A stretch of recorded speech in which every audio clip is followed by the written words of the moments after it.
gets up to where we are right now. Whoops. We're in the whole section here, Paul's defense according to the gospel, started back in chapter 5 as defense of the gospel.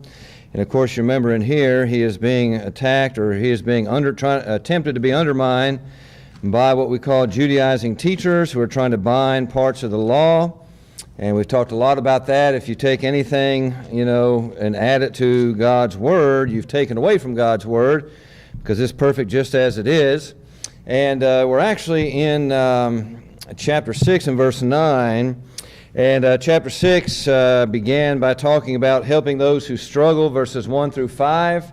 Those dealing with those in error. If anyone is overtaken by trespass, you that are spiritual, restore such a one.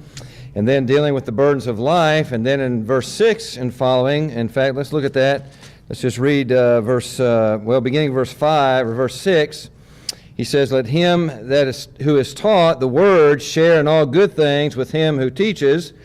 Do not be deceived, God is not mocked. For whatever a man sows, that he will reap, he will also reap. For he who sows to the flesh will of the flesh reap corruption, but he who sows to the Spirit will of the Spirit reap everlasting life. And let us not grow weary in well-doing, for in due season we shall reap if we do not lose heart. Therefore, as we have opportunity, let us do good to all, especially to those who are of the household of faith, through verse 10. Now, the way we outlined this in beginning verse 5 and following was properly using our money, and it is in a context coming right off of helping others. And then verse 10 also goes back to that same idea of helping others. But some of the language in here about sowing and reaping, about those that, in verse 6, he was taught he is to share in all good things, and we looked at that last time. That sharing had to do with supporting, money, support and all that. And then he goes back to that in verse 9 about helping those in need. And the verse in between, again, talked more about, again, sowing and reaping, and the other context where those same phrases are used. It's the idea of supporting, in Paul's letters here, supporting the preacher, and those that live of the gospel should be supportive of the gospel. And so that's what's going on there. And then, and so verse 6, using finances to support gospel preachers and teachers is proper. And then 7 through 9, where we're at right here, using finances to promote spiritual life is also proper. And then under that, God's law of sowing and reaping in verse 7 is there. Whatever a man sows, that will he also reap. And then he talks about spiritual law of sowing and reaping in verse 8 there. And again, just as sure as we have laws of gravity and physical laws, we have spiritual laws. And again, notice twice in verse 8, Spirit is mentioned. If we sow to the Spirit, we will of the Spirit reap everlasting life. And that ties back in earlier to his contrast between flesh and spirit, or keeping the law versus following the gospel. And then where we're at here in verse 9, since God's law of sowing and reaping is certain, Paul encourages the Galatians not to quit, just to keep on going. And sometimes we can grow weary in well-doing, but here again in verse 9, let us not grow weary while doing good, for in due season we shall reap if we do not lose heart. And that brings us right here. Since God's law of sowing and reaping is certain, Paul encourages them to keep on sowing spiritual seed. And he mentions two things in verse 9 that they must not do and that we must not do. And that is, number one there, be not weary, or do not lose heart. The New American Standard has there, do not lose heart, or grow weary is what we have here, grow weary or lose heart. And that word there means to be discouraged. And he mentioned the same thing. If you look at 2 Thessalonians chapter 3, 2 Thessalonians chapter 3, and this also is in a context of support. Of course, in the case of the Thessalonians here, they were not wanting to support themselves due to a misunderstanding, at least partly involved in a misunderstanding of the second coming of Christ. But notice he says there in verse 13, but as for you, brethren, do not grow weary in well-doing. And again, if you go back up to verse 10, for even when we were with you, we commanded you this, if any will not work, neither shall he eat. In this translation here, the New King James, if any will not work. That will not work is not future tense of work, but it's the idea of is not willing to work, does not have the desire to work. Then neither shall he eat, for we hear that there are some among you who walk in a disorderly manner, and the disorderly manner he's talking about are those not wanting to support themselves. And but in that same context, you brethren, do not grow weary in doing good. And of course, in verses 6, the whole context he's talking about withdrawing fellowship from those who are idle, who are lazy. Some translations will have in a footnote there, lazy, who are not willing to support themselves. And so, but he does say that in verse 13, do not grow weary in well-doing. In other words, you got to keep on doing what God says, and sometimes it can be discouraging, particularly in the case of Thessalonica here. If people are allowed to live like the world, do anything they want and all that stuff, and why should I keep, it can almost be like, well, why should I keep fighting the good fight of faith? Why should I endure persecution and all that kind of thing? Of course, we know if we serve God. But anyway, do not grow weary in well-doing. And then the second thing they're not to do is they're not to lose heart or faint or grow weary, give up. And that word there means to faint, to give up, to give out. And just a little interesting, a couple things on that word. It originally was the opposite of belt up, which was a way of saying, go to work, tighten the belt to go to work. And usually we loosen our belts to go, well, I don't know if we do or not. But anyway, back in the first century, they had the long robe type things, and kind of like gird up your loins was to pull that up. If you ever seen a woman trying to run in a dress or a woman try to do hard work in a dress, you just can't really do it. So, if you pull it up where you get those legs moving, that was the idea, belt up, like go get ready to go to work. And so to loosen the belt was just the opposite of that. When you loosen the belt, be like me when I get home, I take this tie off and stuff, I'm just ready to relax. And so that's what this would be here. And thus it became to be slack. Also, I found in a source here, the word also was used in the medical field to mean something that became limp, like a paralyzed arm or a leg or something like that. That you could tell wasn't there. And so very interesting. And so we should not lose heart, give up, quit, bail out, whatever cliche you want to use there. We must keep on keeping on. All right, and then the lack of observed results from our labor can sometimes become weary and fainting. And I know, like with preachers, we try to encourage each other here in this way, that, we don't always see the fruits of our labor right away. And even in the context here of supporting those, sharing, supporting those that preach and such, we don't. And even with our contributions, our money that we give, the things that we invest in, spiritually even, we don't always see the investment pay off right away. And so sometimes we can grow weary. For example, a congregation maybe can send out the house to house, for years and years and not get a single visitor come by. And, of course, you always got to, evaluate things. Is this really the best way to go about it and such and so forth? But sometimes we can be doing good, but we don't see the results right away, and then so we bail out sometimes. And we can't allow that. We just have to trust in the Lord, because, again, all results we can't see anyway. And it may take some time for the seed planted to actually germinate and bring forth fruit. And so do not grow weary in doing good, or while doing good, for in due season we shall reap if we faint not. All right, and then the latter part, reaping will result when we do not become weary and faint. Now, due season here is basically saying God's time it'll happen. And that's the word we get, the word for time. There's a couple words for time here, but this views time as an occasion rather than an extent. In other words, not so much minutes that pass by, but it's an occasion, like time of rejoicing or something like that. And it's appointed proper time, seed, and due season we shall reap. And again, due season, takes us back to God's timing. It'll happen with God. And here's another, 1 Corinthians 3 and verse 6, Paul says, I planted, Apollos watered, but what? God gave the increase. And it's not up to us when the increase comes. It's up to us to plant and water, plant and water, plant and water. But the increase will come in God's good time. And to me, that makes my job easier, because if I'm faithfully planting and watering, God will take care of the rest. And that helps me to not grow weary in well-doing as well. All right. Any questions or comments down through verse 9? And again, that ends of section 7, 8, and 9 kind of go together.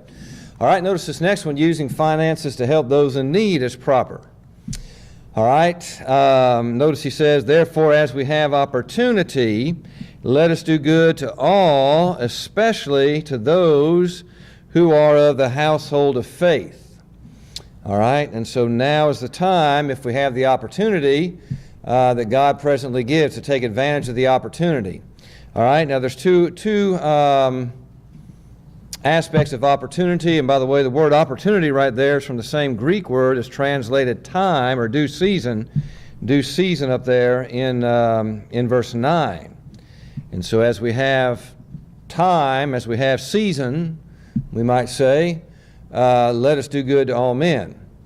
Yeah, I was thinking about this just recently. Of course, when I was in Tennessee, I had a big old garden, probably about as big as, from this whole section of pews right here, if you were to take the pews, that's how big it was, yeah.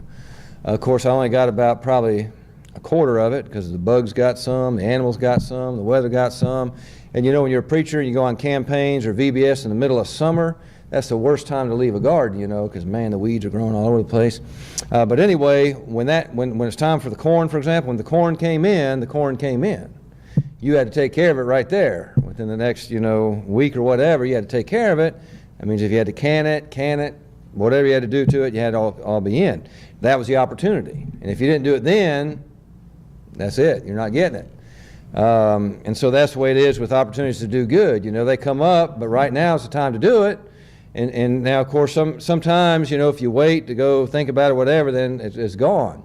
Now, two aspects of opportunity we need to talk about here as well. Is there truly a need? Is there truly a need? Now, in Acts 2, 43 and 44, and Acts chapter 4 as well, Acts chapter 4, they were all of one heart and one mind, and everyone sold their possessions, gave to those that were in need. All right, now that's one way of doing it, and there's nothing wrong with that. That's not the only way to do it, but that is one way to do it. That was a temporary way that they handled that, okay? In our day and age, it's really difficult. Is there really a need? In fact, I just saw a guy today, just coming here tonight, standing on the corner. I couldn't read his sign because he wasn't holding it right. He looked like a young guy, probably 30 or so, clean cut. Looked to me like clean cut with dirty clothes on, but, but you never know. And even when they come to the door here, I know Michelle has to deal with that from time to time.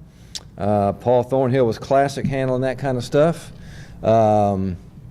But, you always wonder. You hear all kinds of stories, and man, it's like, surely they couldn't have made that up, but then again, they had to have made that up. And so it's really difficult to determine, is this person really in need? And of course, I'd rather err on the side of, giving somebody that was really pulling the wool over my eyes versus someone who's really in need.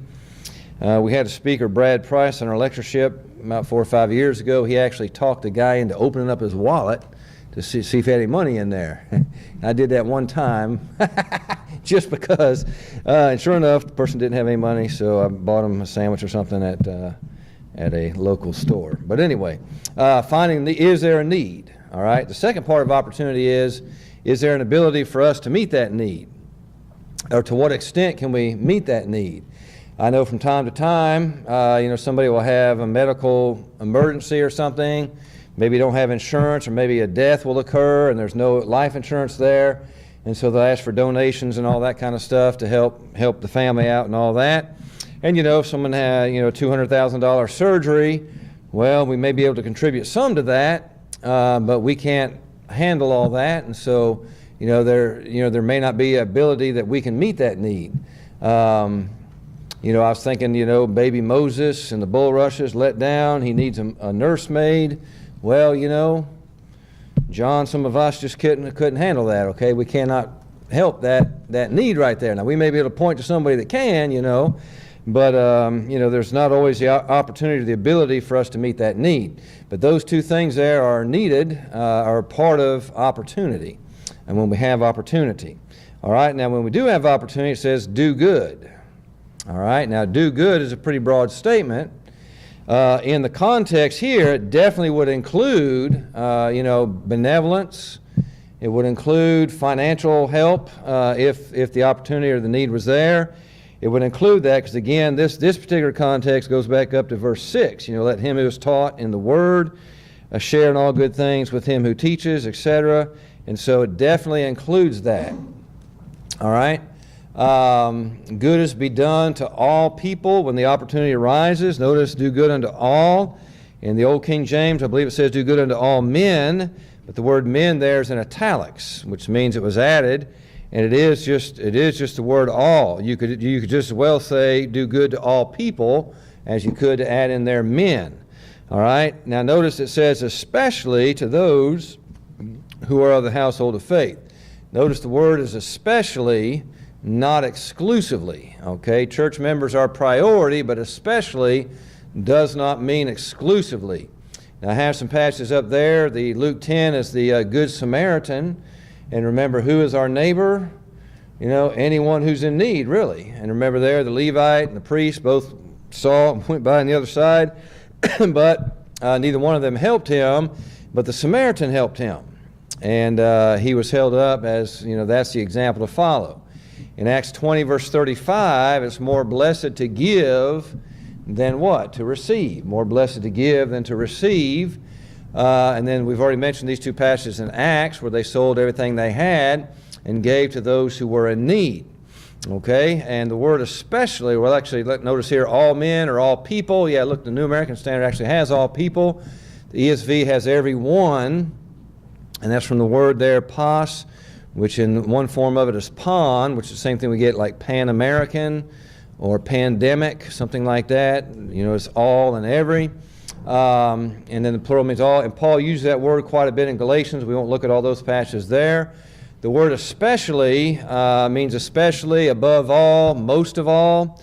Paul uses it a couple other times in Philippians 4 and verse 22. Is that? Yeah, 4:22. All the saints greet you, but especially those who are of Caesar's household. And so all the saints, but especially. Okay? Again, not exclusively, but especially. 1 Timothy 5:8. But let him, actually 5:8. I used to have that memorized. I probably still do, but let's see here. If a man doesn't take care of his house, but anyone who does not provide for his own, and especially those of his own household, he has denied the faith and is worse than an infidel. But notice, and especially those of his own household. Not exclusively, but especially. And then Titus 1 and verse 10. Titus 1 and verse 10. For there are many insubordinate, both idle talkers and deceivers, especially those of the circumcision.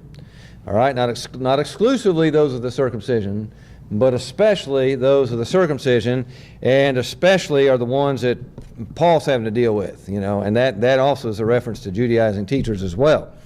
All right, and so as we have opportunity, let us do good unto all men, especially unto those who are the household of faith. And the household of faith, of course, is the church, the family of God. Paul in 1 Timothy 3:15 calls it the house of God, the pillar and ground of truth. And then Hebrews 3 and verse 6, he talks about the servant. The servant or the son in the house is greater than the servant of the house. And of course, Moses was the servant, but Jesus is the son.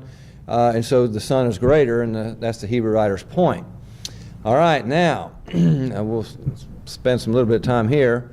The only saints doctrine of benevolence, again, is false. And there are those, in fact, some of you lived through that time when there was a big split in the church over this kind of stuff. I know Bobby did. Probably you guys did as well. Bob did, yes. Yeah, a lot of you.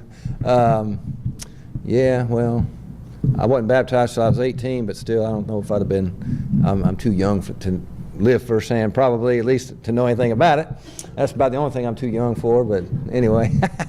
But there's still division right now because of that. Although I think probably people about my age, maybe a little younger, and down, they don't have a clue, most of them, about the history behind it all, so far as it affects our brotherhood.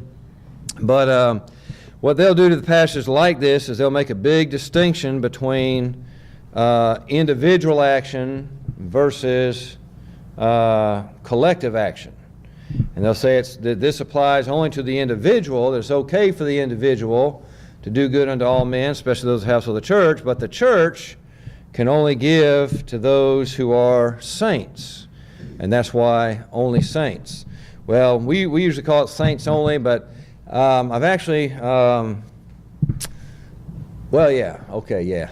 attended 2 debates, but really only one, because the second one was down there in Winter Haven, and Bobby Shoemaker was with me, and he's a funny guy, man. Not Bobby, but Glenn was with me. He's a pretty funny guy. It was hilarious, man. Wow, it was hilarious. Well, I got to tell you, since I baited you up for it, but it was down there in Winter Haven. I believe Eddie Harper was debating a Sabbatarian guy, and of course, it was in 1997, or maybe it was in 96 or 97. I just came here. No, we just got the van, so it must have been 98. And so we drive in the van. I didn't know who Eddie Harper was. I didn't know the other guy, but it's down in the hood, if you know what I mean. And so we walk into the Civic Center, and I mean, there's just people everywhere, both sides. And yeah, because it may have been, and it reminded me of like a national political convention. Because this guy would get up and make his point, and that whole side of the room would get up and scream and holler, yeah, that's right, woo, woo, woo, woo. He'd sit down, this guy would get up, make his point, and then that side of the house would woo, scream and holler. And we kind of walked, we had a bunch of students, so I pulled up there. It was at the Winter Haven Civic Center, I think. So we dropped them guys off. The students, they went in there. Glenn and I went and parked the van, and so we walked back. And of course, we're about the only Caucasian guys in the whole place. There were other church members there, but they were sitting way up front. We couldn't see them, And so we didn't know what side to sit on. We didn't know who the good guys were, who the bad guys were. So we just sat down. In the midst of hooping and hollering, Glenn says, I'll find out what side we're on. I said, I'm sitting on the aisle. He's second seat in. So I said, okay. So there's a lady sitting next to him, kind of a large woman. And he says, do you speak in tongues? And boy, we found out we was on the wrong side, so we got moved over here. But me telling it, but Glenn, boy, you had to be there, because it wasn't just one question. There was a couple follow-up questions and all that stuff, and we finally knew. But anyway, I say all that to say the only other debate I've been in, which was a real debate, was over these issues here about, cooperative efforts and benevolence is what it was. And the guy had his argument, supposedly he called it Koinonia Mountain, and he based it on the word for fellowship, koinonia, and he was trying to prove that, he was trying to show that, to help somebody who's in need is actually fellowshipping with somebody. Because there are some passages in Corinthians and Romans, 2 Corinthians and in Romans, that use the word fellowship, and it's translated like the gift or the giving of money or whatever, support. And so he was saying, he called it, it's unget-overable Koinonia Mountain, And so he never really had a formal argument, but in 1996 when I came to work with the school, Jackie was putting a bunch of those issues, the issues in the Harvester. And they later came into our 1999 lectureship book. But in one of the articles I wrote on this fellowship and cooperation, and that article's still on the website somewhere in 1996 Harvester. And I had a little section in there about Koinonia Mountain. And the guy never gave a formal argument, but I gave his argument. I just wrote out an argument, all helping, all financial helping those in need is fellowship. A Christian helping a non-Christian, or a church helping a non-Christian is fellowshipping with a non-Christian. Therefore, you can't do that because we can't have fellowship and all that. But anyway, it was a formal argument I wrote. Well, and then I analyzed and all that stuff. Well, the guy's name was Steve Walker, and he was from Kentucky, I believe. No, I don't know where he was from. Steve Walker was the name, though. But anyway, and this is before we had it online, but somehow or another he got a hold of the Harvester, and so he sent Jackie a letter, how could you allow this stuff in your publication and blah, blah, blah. And Jackie's response to that was, "Here, Brian, this involves you. Take care of that." I said, "Okay, be glad to." I'll be glad to. But anyway, so we had a little email discussion back and forth. But the ridiculousness of it is, because they say it's okay for an individual Christian to help somebody that's a non-saint, but it can't be the church. And so, but to use this argument, it's okay for me to have fellowship as an individual with the unfruitful works of darkness, if, because he assumes that giving aid to a non-saint is fellowshipping him, but it's okay for the individual but not the church. Well, that means it's okay for me to fellowship the unfruitful works of darkness, but not the church. But where I got them, and I haven't heard from them since, is that, in Matthew chapter 15, where the Syrophoenician woman asks for him to heal her, and he says, "No, I'm sent to the lost sheep of the house of Israel." And so he says in an email, even Jesus didn't help everybody who asked him. And then, of course, Jackie always taught us the best place to refute a false doctrine is the very context that they use. Just read a few verses before, a few verses after, and get the context. And so sure enough, I went to Matthew chapter 15, and if you read past the verse that he stopped at, it's where they talks about where she responds to him, "Yeah, Lord, but even the dogs get the crumbs that are thrown from the table," and all that. And then if you read a few more verses down, he actually ends up healing her. And, and so I wrote back and I said, "Steve, man, I'm disappointed in you. I thought you went by the Bible and all that kind of stuff." But here, and I quoted the verse, and Jesus did heal her. And I haven't heard from him since. And that was back in probably 1998, 99, something like that, someplace over there. But, the logic, quote unquote, that they use to try to come to this only saints doctrine, oh yeah, saints only, he was, Stephen Walker, he was really adamant about it's not saints only, but it's only saints, okay? And of course, if that's the way you want to say it, that's fine, but it's still wrong. And of course, Jason recently has been dealing with some of that stuff with the church up at Lakeland Hills Boulevard. And again, it's just unbelievable the logic that they use, so-called logic, and they only apply that logic to these kind of things. They don't apply it to anything else. For example, there's no, in other words, in fact, they say that the only way the Bible authorizes is by explicit command, thou shalt or thou shalt not, or by an example. And they say, well, if you can't find a statement, the explicit statement or the example, then you have no authority for it. Well, there's no explicit example or a statement that says we can buy electricity off of Lakeland Electric, but we do it and they do it too. There's no place that says you can have a bank account at, Bank of America, whatever bank you want to use. They didn't have a checkbook. This microphone here, they didn't know what that was. But yet that logic they'll only use for the issues that they don't agree with. They don't apply that to themselves. And so they'll make a big difference between, individual action versus collective action. Well, actually, I got the Matthew 15 passage there. The Luke 10, again, is the Good Samaritan. Look at James 1:27. James 1:27. Of course, now I don't have time to fool with that kind of stuff like I used to, but it's still good, I sometimes miss those days, but anyway. Verse 27, James 1:27, "Pure and undefiled religion before God and the Father is this, to visit orphans and widows in their trouble, and to keep oneself unspotted from the world."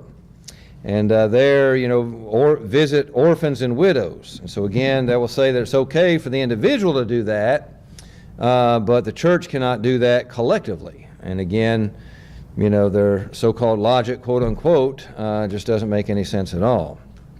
All right? But you'll hear that from time to time. And as a matter of fact, on the one hand, well, like I say, the average church members in some of those congregations, I'm sure they don't have a clue about all this kind of stuff and the history of stuff, which, is unfortunate that even in some of our congregations, we have people that don't have a clue about the real plan of salvation stuff. They just come because their parents did or whatever. And so, I'm not saying that we're better than them in that area, but a lot of people just don't know about all this history and stuff. And if they were to hear that doctrine today, they would probably like, "What? I didn't know we believed that," because it's really, easily refuted if you have an unbiased mind. But the problem is a lot of those people don't have an unbiased mind, and so they insist on holding to the doctrine there. And again, it's if a person believes that and practices that, that's fine, no problem. But to say that we're going to hell because we do it from the church treasury, that's a whole other issue. Mm-hmm. In Acts the 2nd chapter, verse 44 says that they had all things common. Mm-hmm. And we're not going to do that today. Mm-mm. We're not going to do it here, and they're not going to do it. Right. And that was the example that they had in the first. Yeah. That's how they did it. That's Yeah. the way they chose. Yeah.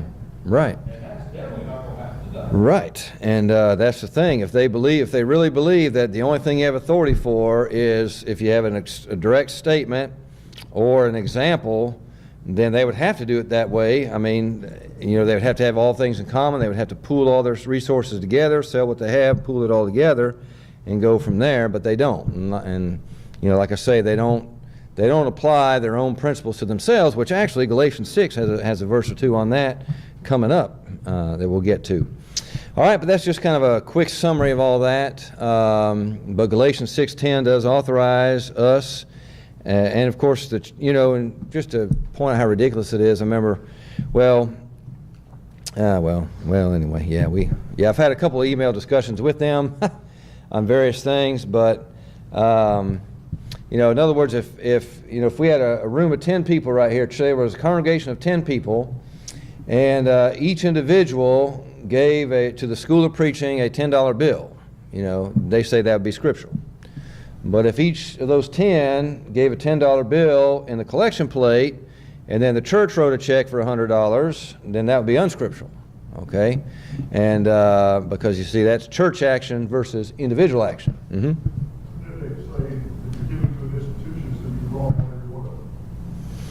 Well, no, because they'd still say the individual could. That's the thing. At least the ones I've talked to. Right. That's the ones I've talked to. And of course, their definition of an institution basically is anything that's not under the direct oversight of a local eldership. Now, because there was a guy over here. Well, right. But they would say it's okay for an individual to give. Okay, which, like with Florida College, would be the same thing. Individuals give, and of course there's some churches that give too, but they don't. I don't know how they got a loophole there somehow or another. But anyway, same type of thing. But again, in the 1999 lectureship book, Jackie had all those articles as an appendix in the book. And then the preacher that used to be at Southwest, he's deceased now, but he would come a day or two to the lectureship every year. And so I guess he saw those in our book, and so he wrote us up in his bulletin. He wrote 2 bulletin articles about human institutions and all that stuff, but he kicked off the articles by quoting from some of the articles that we had written in that book. And so, but then he decided he'd mail those to all the instructors, the copies of his bulletin to all the instructors, and so that got me involved in it. Back in those days, I had a little bit more time on my hand, and so I started a conversation with him. And some of the results of that conversation they're in some lectureship books too, but that's where he defined a human institution, because I started out by, please define for me a human institution. And he hem-hawed around all about it, and I kind of condensed it all together, and he's basically saying any organization that's not organization that's not under the direct oversight of a local eldership, And again, so 2 people on an airplane that meet each other, find out they're members of the church, could not cooperate, according to their definition, could not cooperate to teach a guy across the aisle unless they notified their congregation, and they were all under the oversight of that congregation, That's how ridiculous that gets. And then I haven't heard from him, and then of course he passed away, so there. But anyway, these issues are up, and it's like you would almost need help, when you need help to come to those conclusions that they try to teach. And it's definitely, and again, it's a matter of judgment. Sometimes the congregation is best if individuals support orphan homes rather than from the church treasury. But again, to say that it's sinful and you're going to hell because you do it from the church treasury, that's binding what God has not bound. Okay. All right. Any other comments or questions or comments through verse 10? Yeah, now the fellowship issue, yeah. Well, I talked to a guy about it. Well, I talked to a guy about it. Well, it might be one of the cases where, you know, when the old crusty guys pass on, then maybe doors might be open to re-examine the issue. Well, yeah. Yeah, boy. If I had more time on my hands, I might get more involved in it. But anyway, I don't, so I won't. But anyway, all right. All right, the next part here, whoops, wrong side. The conclusion of the letter, verses 11 through 18. He gives final warning to the Judaizers, or a warning about the Judaizers in verse 11. Verse 11 through 13, see what large letters I have written to you with my own hand. As many as desire to make a good showing in the flesh, these would compel you to be circumcised, only that they may not suffer persecution for the cross of Christ. For not even those who are circumcised keep the law, but they desire to have you circumcised, that they may boast in your flesh. All right, now these are the verses here that I said a moment ago kind of apply to what they say, you know, with the non-institutional. Now, yeah, the non-institutional, they're sometimes called non-institutional, but again, they're not every institution, they're just non-certain institutions. The other name, sometimes it's called antiism, but I would just make the long version of that, anti-biblical expediency, brethren, because they don't believe in expediencies, at least in these areas, certain areas. And just like these that Paul writes about, the desire to make a good showing in the flesh. They compel you to be circumcised, but down in verse 13, but they do not keep the law themselves. And so that's like I'm saying. They say you have to do it this way, or you can't. They say we're wrong in doing it that way because there's no explicit statement in the Bible, and there's no example of a church doing a thing a certain way. Well, again, they assume, and they don't just assume that. In fact, Jason was telling me tonight that the guy actually wrote that in writing. He says, where you're wrong is you don't have an explicit statement and you don't have an example. Well, that's saying again, that he's saying that you have to have an explicit statement or an example to have authority to do something. Well, again, you don't have an explicit statement about Lakeland Electric or about a bank, a checkbook and all that kind of stuff. And so he doesn't apply it to other areas. He only applies it to that particular issue and a handful of other issues.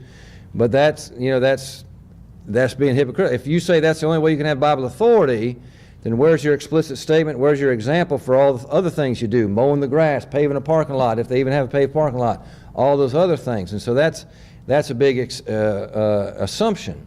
But there's that third area, inference. Inference, or sometimes it's called necessary inference.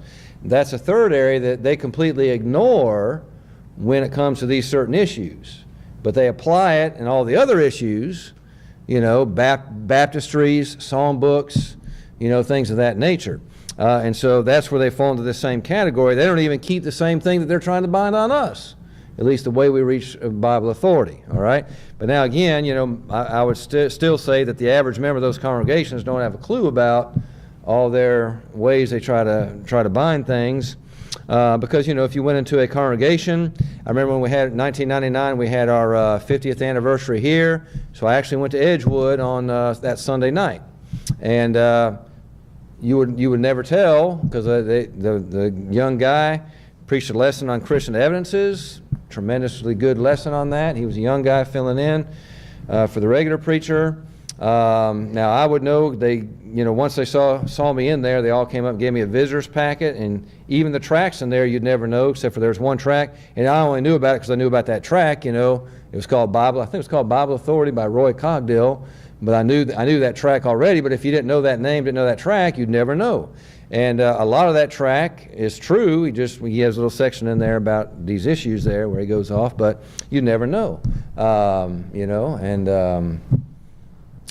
actually worshiped in a few while traveling before the internet, not knowing that that's how they were, but you'd never know by that. But only when these certain issues come up, and then they get their whole identity from those issues.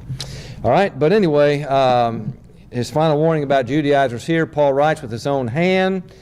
We won't have time to look into all these verses here, but this was Paul's, what he would do at the close of his letters. He mentions his own handwriting explicitly in 3 of his letters, but in Romans 16:22, we have a fellow there by the name of Tertullius. It says he wrote the letter. I, Tertullius, who wrote this letter. But that's an amanuensis is the fancy name for it, or a secretary. Paul didn't always actually write his letters, but he would, he was inspired, and someone else would actually do the writing. And Tertullius is explicitly mentioned there in Romans 16, and these passages here allude to that as well. I guess we got a few minutes before that bell rings, but look at 1 Corinthians 16:21. He says, if anyone does not love, well, that can't be right. 16:21. 1 Corinthians 16:21.